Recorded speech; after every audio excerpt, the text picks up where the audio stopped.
Hello नमस्ते, welcome back to my channel. आज मैले बच्चाहरूको डिमान्डमा चाहिँ स्पेसली बिहानलाई चाहिँ डिमान्ड गरेको छिन् प्यानकेक भनेर।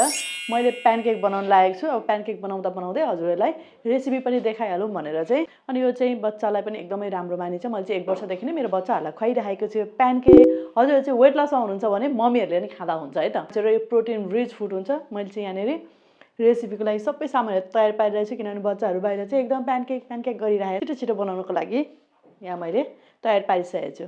आउनुहोस् अब जाउँ प्यानकेकको रेसिपीतिर।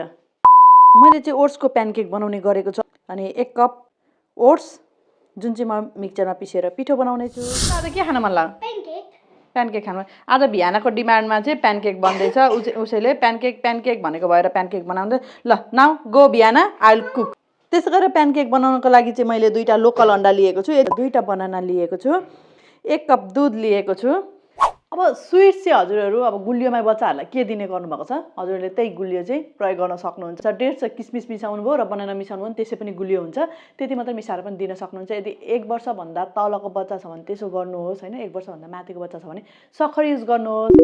अब मैले सबैभन्दा सुरुमा चाहिँ ओट्सलाई मिक्सचरमा हालेर चाहिँ पिस्छु। हेर्नुहोस् त ओट्सलाई पिसेर यतिको मसिनो बनाइसकेको छु मैले। म यो ओट्सलाई चाहिँ ओट्सको पिठोलाई यसरी एउटा बलमा यसमा मैले ज्यागरी चाहिँ मिक्स गरिसकेको छु। ज्यागरी स्विटनेसको लागि मैले त्यसको भिडियो बनाउनु चाहिँ बिर्सेछु। हजुरहरूले चाहिँ यदि ज्यागरी युज गर्नुहुन्छ भने यसमा हाल्नु के अरे मिश्री चिनी जे हाले पनि, अथवा डेट्स किसमिस के हालेर चाहिँ पिस्न मन लाग्छ त्यो यतिखेर हालेर चाहिँ पिस्न सक्नुहुन्छ। अब बनाना यसरी म्यास गर्छु म होइन। यसरी 2टा बनाना म मजाले म्यास गर्छु। हेर्नुहोस् न। अब त्यस्तै मैले 2टा अन्डा लिएको छु है। यो 2टा अन्डालाई पनि म फुटाएर यहीँ हाल्ने छु।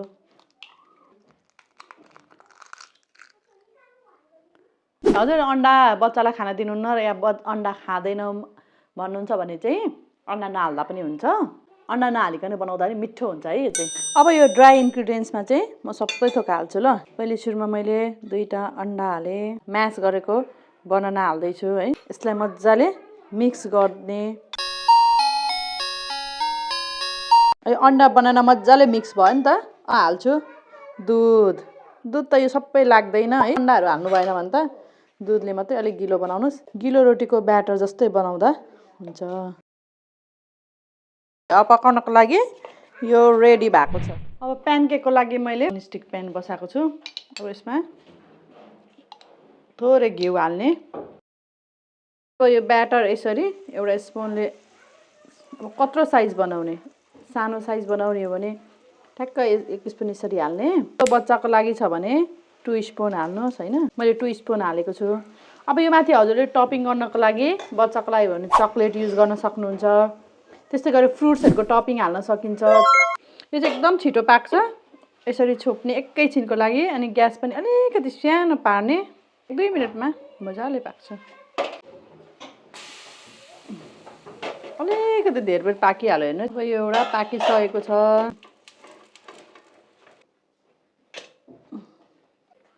Now pancake is ready. बिहान हजुरको प्यानकेक रेडी भयो नि। तातो छ तातो। अब अर्को प्यानकेक पनि बनाउँदैछु। त्यसको लागि चाहिँ मैले फेरि थोरै घिउ हालेँ। जस्तै गरेर मैले ब्याटर लिएको छु। छोप्ने। यहाँ मेरो छोरी बिहान चाहिँ र प्यानकेक खान हतार गर्दैछिन्। किन हतार गरेको? एकछिन सेलाउन त दिनु। उसलाई एकदम हतार भइसक्यो। नाच्दै छिन् हाम्रो छोरी बिहान। बिहानलाई प्यानकेक मिठो लाग्छ। अर्को प्यानकेक पनि रेडी भइसकेछ। तातो तातो प्यानकेक माथि नै हजुरले मह हालेर पनि दिन सक्नुहुन्छ। मिठो हुन्छ है मह हालेर दिँदा पनि। Now pancake is ready. अब यो चाहिँ बिहानको लागि पनि प्यानकेक रेडी भएको छ। अब म यसमा अलिकति मह हालेर उनीहरूलाई दिन्छु। अनि हजुरहरूलाई आजको प्यानकेकको रेसिपी कस्तो लाग्यो? मैले बिहान र बिहानलाई 2टा बनाएर चाहिँ दिन लागिसकेको छु। हजुरहरूलाई आजको भिडियो मन परेमा लाइक गर्नुहोस्, सेयर गर्नुहोस् र हाम्रो च्यानललाई सब्सक्राइब गर्नुहोला। बच्चाहरूको खाना र वेट लस सम्बन्धी फुडहरू हेर्न चाहनुहुन्छ भने हाम्रो च्यानललाई चाहिँ सब्सक्राइब गर्नुहोला। बाई।